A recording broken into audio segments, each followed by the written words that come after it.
Okay, when I say the word Frankenstein, what pops into your head? I'm guessing it's a huge guy, green skin, maybe a flat top haircut, and yeah, definitely some bolts sticking out of his neck. It's one of the most famous images in all of movie history, for sure. But here's a wild thought. What if I told you that monster isn't actually Frankenstein's monster at all?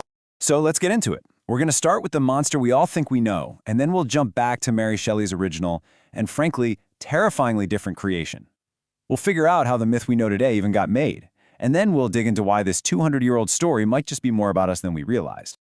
All right, first up, let's talk about the monster we're all familiar with. You know, the one that's been all over our screens and in our nightmares for almost 100 years. Yeah, that's the guy. This is the creature that's just cemented in our collective brain. And we can pretty much thank one person more than anyone else for that, Boris Karloff. His legendary performance in that 1931 Universal film, it gave us the definitive on-screen monster. And that's the power of movies for you. I mean, sure, Mary Shelley's novel was famous, but the 1931 film gave the monster a face. It created a look so powerful that it just became the default image for monster for pretty much everyone, totally overshadowing what was in the book. But the creature from the movie is a world away from the one Mary Shelley actually wrote about. So let's crack open the book, because what you find in there is, honestly, way more shocking. In the original 1818 novel, the creature isn't a silent brute at all, not even close. He's this tragic, brilliant being who learns to speak and read, and he becomes incredibly eloquent, able to talk about his own deep existential pain and his desperate need for a friend. This contrast really gets to the core of it. The movie gives us this physical horror, a monster you see and you just run from.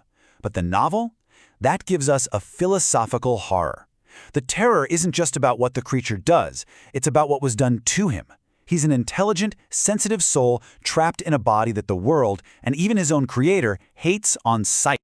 So the big question is, how in the world did Shelley's super smart, well-spoken creature become the grunting monster we all recognize? Well, the change happened way faster than you might think. Yeah, the monster's transformation from eloquent to silent happened almost immediately. Just 5 years after the book was published, the very first stage play, they took away his voice. Probably because a big, silent monster is just more dramatic on stage. That one decision, made before the book was even a huge bestseller, basically set the stage for what Hollywood would later make permanent. And you know, nothing shows this cultural shift better than this classic mix-up. In pop culture, Frankenstein is the monster, right? But that's the doctor's name. This little error shows just how much the creator and his creation have kind of melted together into one single idea in our minds. Okay, so now that we've kind of busted the pop culture myth, we can finally get to the really profound tragedy at the heart of Mary Shelley's original story. You can see the huge shift right here. Shelley's book wasn't just a simple monster story. It was a deep tragedy about a creator's epic failure and his creation's terrible suffering. The modern myth kind of simplifies all that down to a basic warning about scientists playing God, and in the process it loses so much of the original's emotional punch. Really, the whole novel boils down to this one word, hubris. It's not about the horror of the creature himself, but about the insane arrogance of his creator, Victor Frankenstein. He was obsessed with unlocking the secrets of life, but he never, not for 1 second, thought about the consequences of that life. And this right here, this is the absolute heart of the tragedy. Victor's sin wasn't that he created life, it's that he abandoned it. The second his creation opened its eyes, Victor was disgusted and ran away. It's that rejection, that ultimate act of parental neglect, that puts the creature on the path to becoming a monster. He was made a monster, not born one.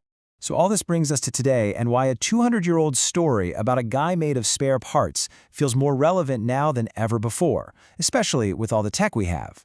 I mean, the story's themes are just everywhere today. Think about our biggest debates: creating truly intelligent AI, editing human genes, the unintended consequences of our technology. At their core, these are all Frankenstein stories. The novel basically gave us the blueprint for our fear that the things we create might one day get away from us. And in the end, this is the powerful, timeless question Mary Shelley leaves us with. It's not really about a monster with bolts in his neck. It's about our duty to the things we bring into this world, whether they're our children, our ideas, or our inventions. And it's a question that pretty much guarantees Frankenstein will continue to haunt us for a long, long time to come.